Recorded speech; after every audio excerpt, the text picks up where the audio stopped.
I am Dante Sama. Hey everyone, this is BB Catalyst. Hey, I'm BB Pandora. Hi, I'm BB Scour. Hey guys, I'm BB Nonox. I'm BB Bloom. This is BB Nielsen. I'm BB Yasha. I am BB Kashi. I'm BB Javel. I'm BB Xab. I'm BB Karkul. This is BB Rose. Happy settling. Welcome to a very special edition of Byte Backstage. Very international today because we invited all the Settlers online community managers and they asked some questions. And those questions, and hopefully nice answers, will we have a look at now.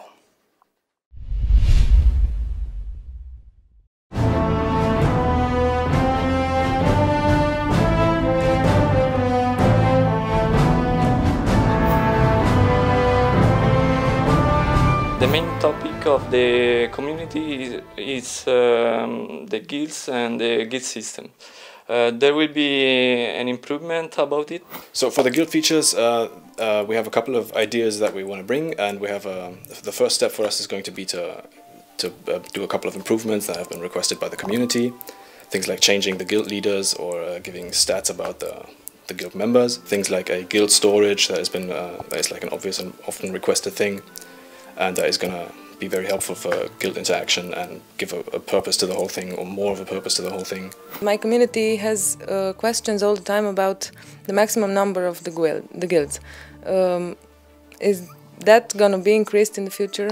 That is an interesting proposal, and we ought to think about that, I think.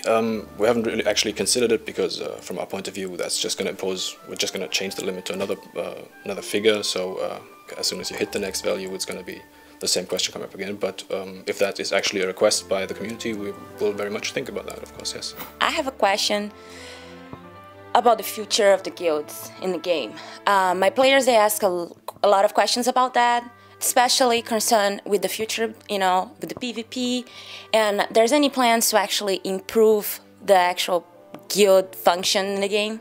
Yeah, so like I said, we have a couple of things that we definitely want to do. One of the first things is it comes down to a rework of much of the interfaces and much of the functionality, and improving a lot of things that have been requested. In terms of PvP, that isn't really a guild topic. That is something we've got great plans for, and we're thinking about a lot of possibilities, but we don't want to create any liabilities at this point. So there's things we have in mind, but we can't really talk about that yet.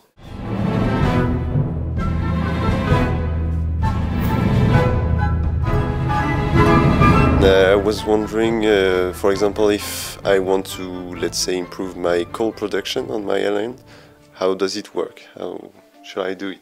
Yeah, so the sign system is going to be a talent system that we're going to introduce to the settlers.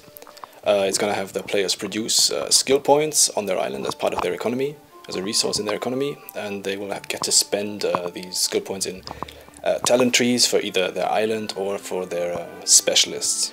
You would find 3 skill trees that would concern your island's various topics. So you would have one tree dedicated to your economy, and in there you're going to find improving the production time of your coal work yards, or things like upgrade prices for your mines and these kinds of things. You could all produce skill points and spend them on this kind of skill, and that would be a way to improve the coal production of your island. So can I, ask about some kind of possibilities? How can you gather the skill points that you can spend in this tree? We're going to introduce 7 new workyards, buildings that are going to, in the end, going to produce these skill points. So you get 7 new buildings that all introduce new resources, new production chains as such, and in those you'll get to produce those as part of those skill points as part of your economy.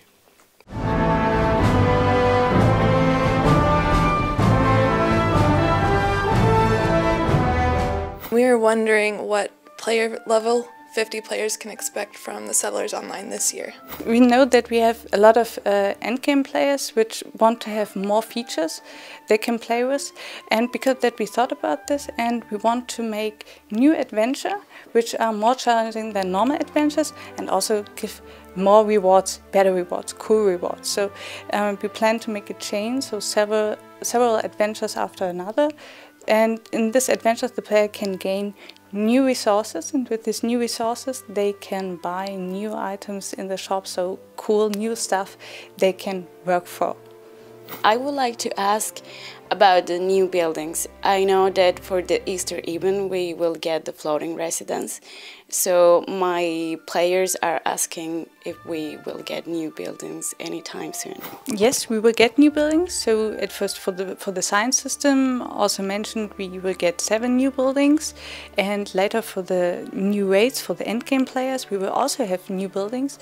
And for these buildings, I can say, I don't want to say too much because it should be a surprise for the player also, but they should be in a very cool new look. So then when player achieved these buildings, you will see on the island they achieved something really cool. So we try that the player can improve also the look of their island. So you see, this is a player which is at the endgame content, and he achieved a lot of things in the endgame content with these new buildings. And we hope the player will like it. I hope this answers your question.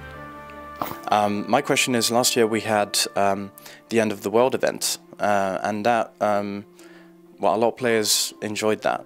Can we expect anything similar in the near future? Yes, we are planning to make more events like this, but we also had a look on the feedback of the community, and they said it's not so good that only players at level 26 or higher can make this adventure for this event.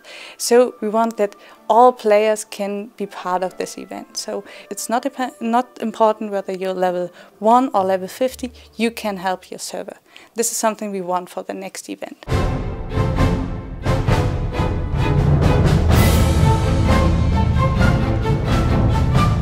Are the buildings being stopped when maintenance happens, or do they keep running? What exactly happens when maintenance happens? It's a yes and no, basically. During the maintenance, the whole game servers, the whole game world is shut down, so nothing happens. But the game itself is constructed, and the architecture is that it calculates everything that happens during this time after the servers are stopped again. So there is no time lost. Everything will be recalculated once the game is back up.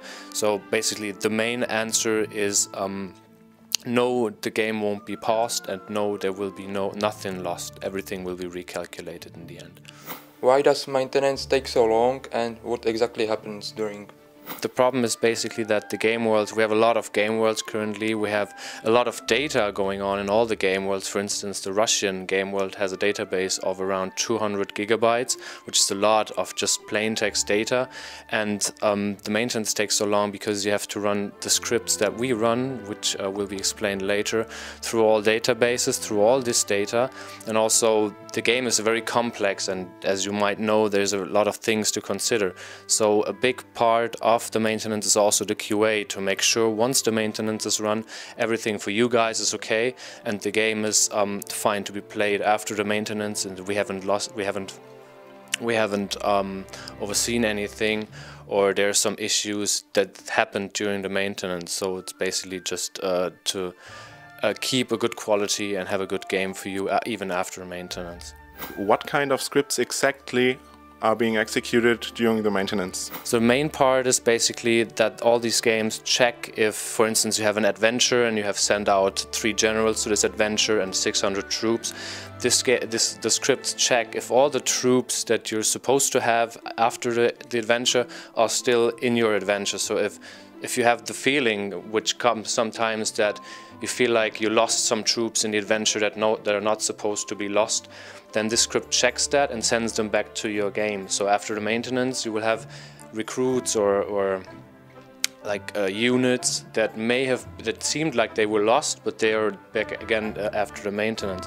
So that's a part of the script. Also a lot of cleanup to keep the performance of the database at a high level, and that's basically it. So as I said, it's a lot of data, so these scripts take a while to be run through.